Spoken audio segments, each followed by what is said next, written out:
नमस्कार साथियों, मैं हूं आपका होस्ट दोस्त शांतराज। स्वागत करता हूं आपका अपने YouTube channel the goal study point.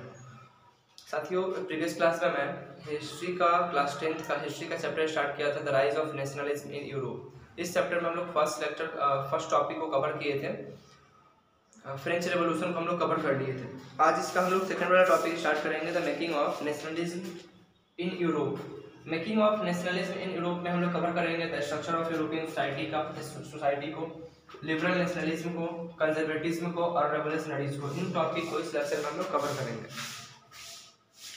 सबसे फर्स्ट हम बात करते हैं, अगर मैं बात करूँ स्ट्रक्चर ऑफ यूरोपियन सोसाइटी की, तो 19th सेंचुरी से पहले यूरोप में डिफरेंट सोसाइटीज हुआ करती थी। मतलब यूरोप में कोई पर्टिकुलर सोसाइटी नहीं था, यूरोप में डिफरेंट सोसाइटीज हुआ करती थी। यहाँ पे सोसाइटी टू पार्ट में बटी हुई थी। यूरोप की सोसाइटी टू पार्ट में बटी हुई थी। एक थी एरिस्टोक्रेसी और दूसरी थी मिजॉर्जी। टू पार्ट में बटी हुई थी। एरिस्टोक्रेसी क्या था? एरिस्टोक्रेसी की पॉपुलेशन काफी लेस था, मतलब इसका लेस पॉपुलेशन था। इसमें था मोर पॉपुलेशन था, मतलब इन लोगों की जनसंख्या अधिक थी, पॉपुलेशन अधिक थी। सेकेंड चीज, इसमें हाई क्लास लोगों की डोमिनेंस था। हाई क्लास लोगों की डोमिनेटिंग था। हाई क्लास लोगों की डोमिनेटिंग था। इसमें लो क्लास लोग थे।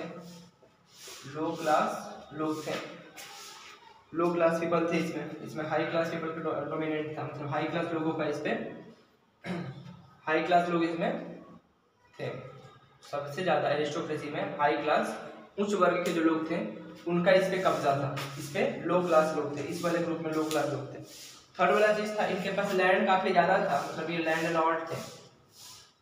एरिस्टोक्रेसी लैंड लॉर्ड थे और पीजेंट्री लैंडलेस थे। इनके पास ज्यादा लैंड नहीं हुआ करता था। फोर्थ वाला चीज है कि इनको बहुत सारा कुछ राइट मिला हुआ था। इनके पास हैड ऑल राइट, सभी तरह का राइट इनके पास था। इनके पास कोई राइट नहीं था, हैड नो राइट। इनके पास कोई राइट नहीं था, कोई अधिकार नहीं था। इनको सभी तरह का अधिकार दिया गया था। तो इस तरह से यूरोपियन सोसाइटी ये टू ग्रुप में बटी हुई, टू पार्ट में बटी हुई थी। लेकिन 19th सेंचुरी की बाद की बात करता हूं मैं, आफ्टर 19th सेंचुरी। तो आफ्टर 19th सेंचुरी यहाँ पे और थर्ड यहाँ पे सोसाइटी का फॉर्मेशन होता है, जिसका नाम होता है new middle class. New middle class का फॉर्मेशन होता है। और न्यू मिडिल क्लास में कैसे लोग थे? तो न्यू मिडिल क्लास में एजुकेटेड पीपल थे, मतलब कि यहाँ पे एजुकेटेड पॉपुलेशन था। इसमें जो भी लोग थे वह शिक्षित थे।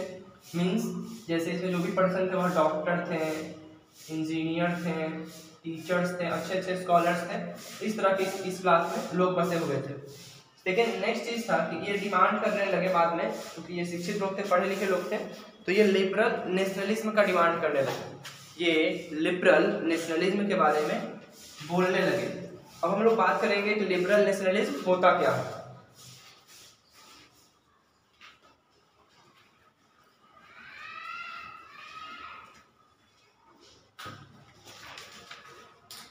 नेक्स्ट आता है लिबरल नेशनलिज्म क्या होता है। इसको उदार राष्ट्रवादी कहा जाता है। उदार राष्ट्रवादी क्या होता है? उदार राष्ट्रवाद क्या होता है? उदार राष्ट्रवाद का मतलब होता है इंडिविजुअल फ्रीडम। सबको इंडिविजुअल फ्रीडम मिला हुआ हो। सबको क्या मिला हुआ हो? इंडिविजुअल फ्रीडम मिला हुआ हो। लिबरल नेशनलिज्म हो जाएगा वो। Next is equality before law. सबको लॉ के बिफोर क्या रखा जाए? इक्वल रखा जाए। Equality before law liberal nationalism का कंडीशन है। थर्ड चीज है government by consent. Government by consent मतलब कि जो भी गवर्नमेंट चले, जो भी सरकार चले, वह सहमति के साथ चले, सबकी बातों को रखते हुए, सबके बातों को सुनते हुए चले, कंसेंट के साथ चले। ये कुछ टर्म एंड कंडीशन है लिबरल नेशनलिज्म का, काफी मोस्ट इंपॉर्टेंट है, बहुत बड़े एग्जाम में क्वेश्चन पूछता है। नेक्स्ट है कंडीशन फ्रीडम ऑफ मार्केट, मतलब कि मार्केट का फ्रीडम हो, ये भी लिबरल नेशनलिज्म का एक कंडीशन है। तो इस तरह से लिबरल नेशनलिज्म के बारे में जो न्यू मिडिल क्लास था उसके द्वारा इसका मांग काफी पुरजोर तरीके से किया जा रहा था। और क्या होता है लिबरल नेशनलिज्म? मैं आपको बताया लिबरल नेशनलिज्म में कुछ टर्म एंड कंडीशन है, जैसे इंडिविजुअल फ्रीडम सबको हो, इक्वलिटी बिफोर लॉ हो, गवर्नमेंट कंसेंट के साथ चले और मार्केट में का फ्रीडम हो, तो ये चीजें बन जाता है लिबरल नेशनलिज्म। अब मैं आपसे बात करूं तो जैसे ही लिबरल नेशनलिज्म का आइडियाज पूरे यूरोप में सेपरेट होने लगा, तो फ्रेंच रेवोल्यूशन मतलब फ्रेंच रेवोल्यूशन जब स्टार्ट हुआ था 1789 में, तो किस प्रकार से लिबरल नेशनलिज्म का आइडियाज पूरे यूरोप में सेपरेट होने लगा। और फ्रेंच रेवोल्यूशन को मैं पिछली क्लास में आपको बताया था, फ्रेंच रेवोल्यूशन किस प्रकार से हुआ था, क्या क्या चीजें उसमें हुई थी, तो ये चीज था। मतलब लिबरल नेशनलिज्म स्टार्ट पूरे यूरोप में सेपरेट होना कब स्टार्ट हुआ था, लिबरल नेशनलिज्म 1789 में जो फ्रेंच रेवोल्यूशन था, फ्रेंच रेवोल्यूशन से ही शुरू हो चुका था लिबरल नेशनलिज्म। इसकी शुरुआत वहीं से हुई थी और धीरे धीरे यह पूरी यूरोप पे कब्जा करना शुरू कर दिया था। यहाँ पे क्या किया गया,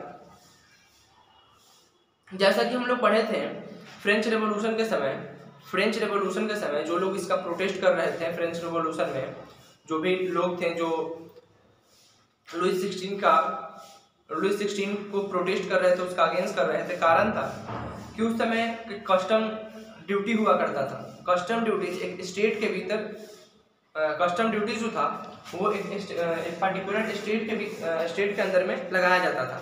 तो जब फ्रेंच रेवोल्यूशन हुआ तो कस्टम ड्यूटीज को खत्म कर दिया गया, स्टेट के अंदर जो कस्टम ड्यूटीज लगता था उसको खत्म कर दिया गया।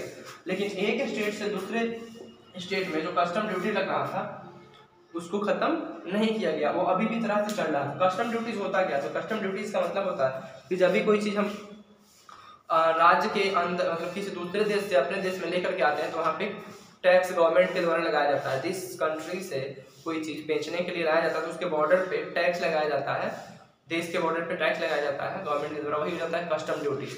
तो custom duty state to state अभी भी चल रहा था, लेकिन जो स्टेट के अंदर में कस्टम ड्यूटीज लग रहा था, मतलब गवर्नमेंट कोई सामान बेचने के ऊपर जो टैक्सेस ले रही थी, कस्टम ड्यूटीज ले रही थी, तो दूसरे कंट्री से आने का जो बॉर्डर टैक्स होता है वो लिया जा रहा था, वो तो खत्म कर दिया गया था। लेकिन स्टेट टू स्टेट जो कस्टम ड्यूटीज लग रहा था वो अभी भी चल रहा था। इसको खत्म करने के लिए एक जोलेबरिन यूनियन का फॉर्मेशन किया गया, एक जोलेबरिन यूनियन का फॉर्मेशन किया गया इस वाले ड्यूटीज को खत्म करने के लिए।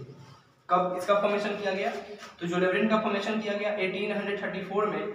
ये एक यूनियन था जिसका मुख्य मकसद था कि ये state to state custom duties लग रहा है इसको खत्म कर दिया जाए। क्यों, क्योंकि ये क्या था, तो ये एक टैरिफ बैरियर्स था, मतलब कि शुल्क बाधा था। ये शुल्क बाधा का मतलब है, जैसे कहने का मतलब है कि अब कोई पर्सन बीमार है, उसके पास पैसा नहीं है तो डॉक्टर के पास गया, डॉक्टर बोले कि तुम पहले पैसा लेकर के आओ तब तुम्हारा हम इलाज करेंगे। तो यहाँ पे पैसा का क्या बन रहा है, तो पैसा स्वास्थ्य में एक बाधा बन रहा है, मतलब पैसा जो है विकास का रोड़ा है, ये बाधा बन रहा है। उसी तरह से टैरिफ बैरियर्स में क्या क्या चीज़ें था, टैरिफ बैरियर्स में ये जो कस्टम ड्यूटीज था ये व्यापार को खुल करके आगे नहीं बढ़ने दे रहा था। इसी वजह से जोलेबरिन कस्टम यूनियन का 1834 में फॉर्मेशन होता है। इसका मुख्य मकसद है इस चीज़ को खत्म करना। नेक्स्ट आता है कि ये लोग इसका अबॉलिश करते हैं। इसमें जो भी लोग थे, ये टैरिफ बैरियर्स जो भी टैक्स लग रहा था, मतलब मार्केट को उछाल लेने में, मार्केट को छलांग मारने में जो चीज़ बाधा के रूप में आ रही थी उसका पुरजोर तरीके से विरोध किया जा रहा था इस जोलेबरिन यूनियन के द्वारा। नेक्स्ट आता है कि इस यूनियन ने यूरोप में टोटल 30 करेंसी में से 28 करेंसी को एबॉलिश कर दिया। मतलब यूरोप में जो 30 करेंसीज था उस 30 करेंसीज में से 28 करेंसीज को एबॉलिश कर दिया, मतलब उसको स्वीकार नहीं किया, उसका विरोध कर दिया। मात्र 2 करेंसीज को वहाँ पे इम्पोर्टेंस दिया गया। नेक्स्ट आता है कि जैसा कि हम लोग प्रीवियस क्लास में पढ़ चुके थे कि जब नेपोलियन का रूल हुआ करता था तो उसमें वैसे मेन जिनके पास प्रॉपर्टी हुआ करता था, वैसे मेन मतलब पुरुष जिनके पास संपत्ति था, अच्छा खासा रुपया पैसा था, सिर्फ उन्हीं को वोट देने का अधिकार दिया गया था, बाकी को वोट देने का अधिकार नहीं दिया गया था। मतलब इससे महिलाओं को, गरीबों को वंचित रखा गया था।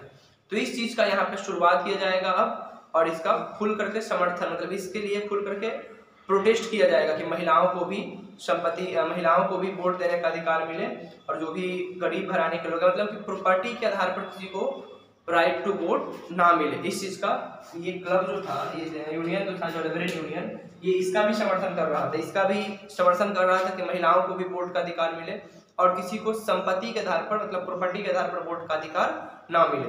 तो नेक्स्ट क्लास में स्टार्ट करेंगे हम लोग इसका सेकंड वाला टॉपिक, सेकंड वाला जो लेक्चर था, थर्ड वाला कंजर्वेटिज्म को, और कंजर्वेटिज्म और रेवोल्यूशनरीज को नेक्स्ट क्लास में स्टार्ट करेंगे, फिर आगे कंटिन्यू करेंगे। Thank you for watching.